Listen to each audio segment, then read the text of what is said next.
So the iPhone 6 today releasing has been a very heated topic amongst my peers and other social media networks alike because it is the new Apple product.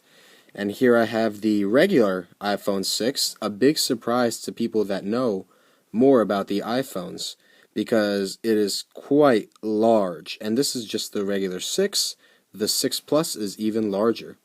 Now, if you would, since because this was a very heated debate topic amongst my peers, I'll go over a few commonly asked questions, new features of the iPhone 6, and certain specifications.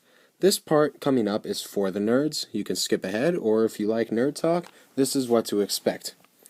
The 6 and the 6 Plus come in three different colors: silver, gold, and space gray. What you see here is the space gray color, the closest to black that you have.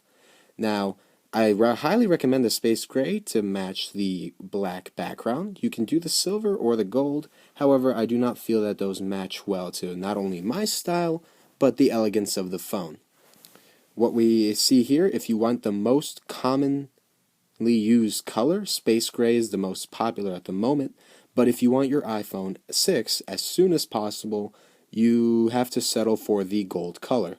Not anything bad, I just don't believe it's very elegant. The gold is right now the most in-stock version because not as many people want it as the space gray. Specifications of the iPhone 6 is a 5.44 by 2.64 by 0.27 inch, or 138.1 times 67 by 6.9 millimeter casing in it. We also have it at 4.55 ounces or 129 grams.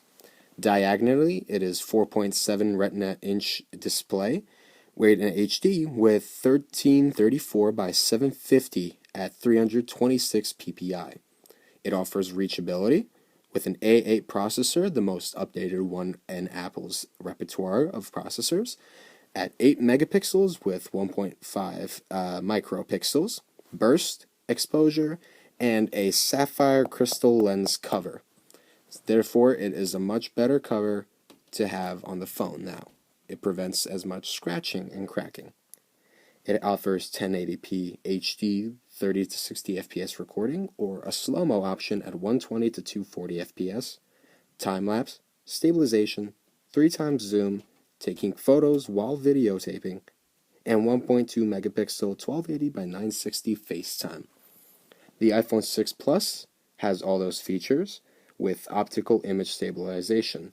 The iPhone 6 Plus is 6.22 by 3.06 by 0.28 inches, or 158.1 by 77.8 by 7.1 millimeters, 6.07 ounces or 172 grams, 5.5 inches diagonally, Retina HD at 1920 by 1080 at 401 ppi, and obvious optical image stabilization.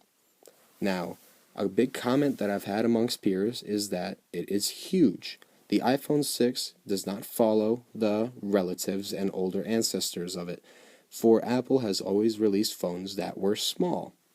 This is not the case now. Apple is deciding to be more innovative in their products, and I use that term loosely, in order to offer a better display and better screen. As we see here, the screen stretches to the edges now, a little bit behind, and we have the usual iPhone style. We do have the Touch ID at the bottom. I cannot seem to focus that because of the brightness. However, there we go. It ships stock with iOS 8. We see now that the power button here, the sleep button, is on the side next to the SIM card instead of the usual at the top. And we now have our dual tone flash and protruding camera lens, very nice for picture taking and better quality. Now we can press the phone here and we see that we can use the Touch ID as usual to unlock the phone. And we have the much smaller icon display if you so choose to have it. You may have the icons bigger. But as you can see, you can fit a 4 by 6 icons display with a smaller dock here. Spotlight search with iOS 8 is much faster and has a lot more features that you can read here. We have our control center in iOS 8 looking slightly more elegant, and our notification center springs very quickly. Everything is sleek and fast, and that is what I like, for I have upgraded this from an iPhone 4, so I obviously have a slight bias towards the speed.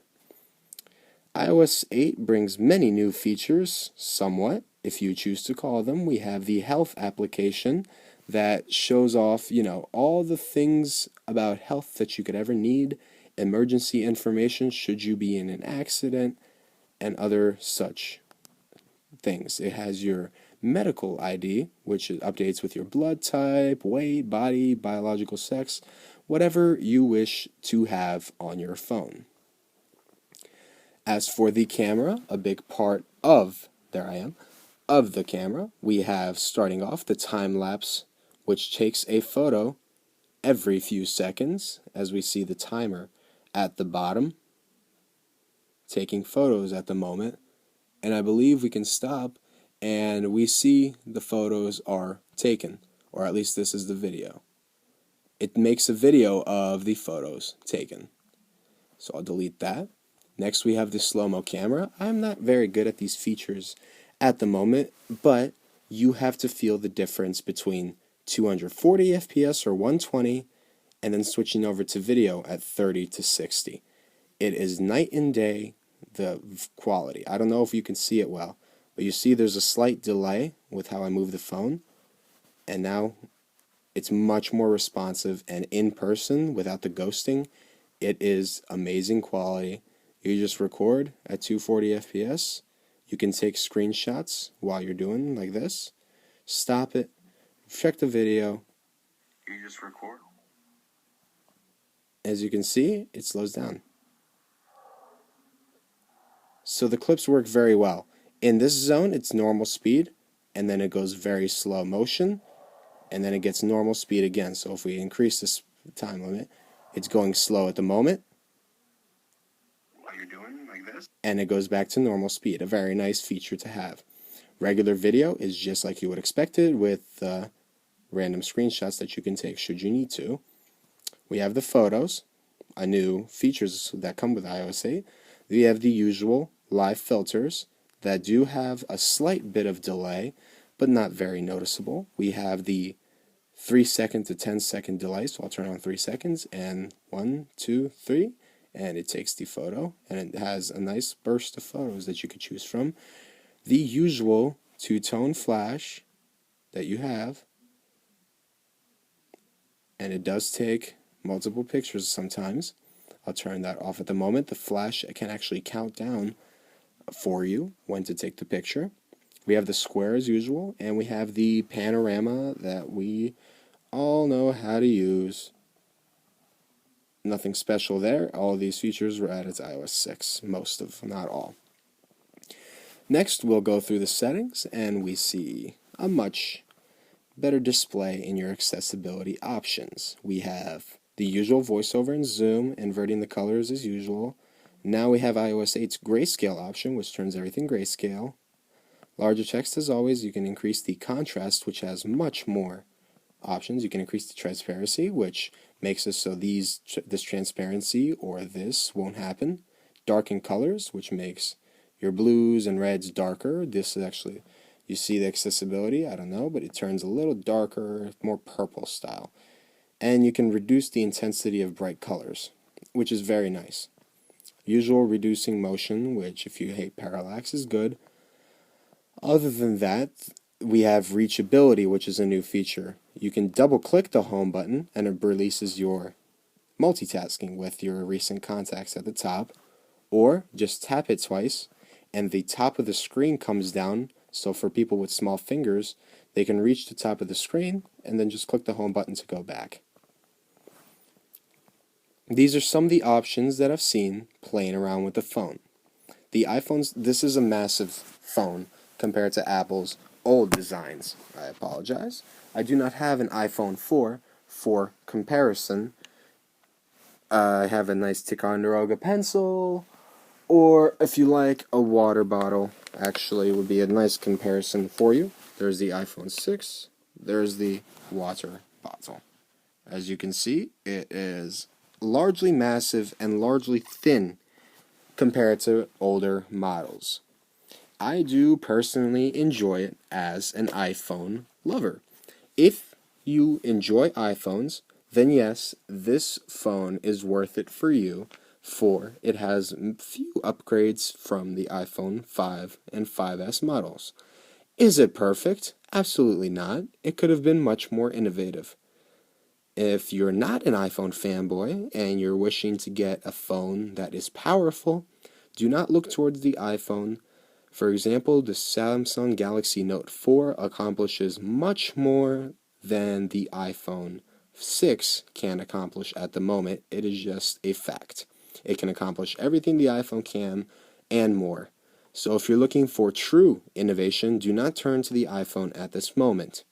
If you're looking for a simplistic option and you like iPhones, this is a true tested design for you, then I strongly do suggest the iPhone 6.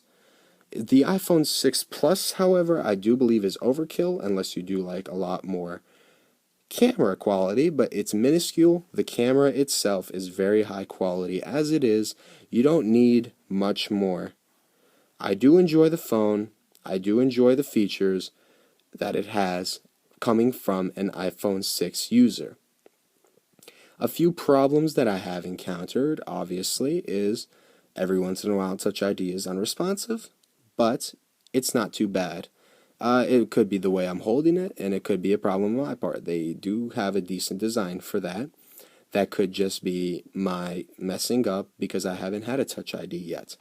Secondly, understandably, however, is that apps, when they're updated, are very slow to download the updates. However, that is excused because of the large volume of people flooding Apple's servers to update their apps, download new apps, and this will be going on for the next few months, past Christmas, I believe, past New Year's, for people will be getting their iPhones for Christmas, and iPhone 6 Pluses are coming out soon also for people that haven't gotten them yet. The call waiting list for the iPhone 6 from the pre-order date of the 12th of September at 12:01 a.m. was 7 to 14 business days. The iPhone 6 Plus was 30 to 35 estimated business days. That is a hassle. That is very long. I went for the 6 because I didn't need the overkill, and the 6 is large enough as it is coming from an iPhone 4. Now, that is not the only thing I have to review today. The iPhone 6 is an attractive phone. We also have the OtterBox for the iPhone 6, and I will grab the holster with it. Compared to the iPhone 4, it is a very similar yet much sleeker design. It is the OtterBox Defender that you expect. Nothing has changed much besides being a lot thinner. It does feel a little less rigid, and I haven't torture tested it because it's only the first day and I'm scared. But you basically get a large size increase with the holster and the case itself, and it makes it much more clunkier. So you feel like you have more of a phone in your hands than the naked iPhone. So, do I recommend the iPhone 6? If you're coming from older models of iPhones, yes. If you're just looking for a powerful phone, no. You can accomplish much more with Samsung's Galaxy Notes offering or the LG G3. But if you're an iPhone fanboy like myself, definitely worth checking out.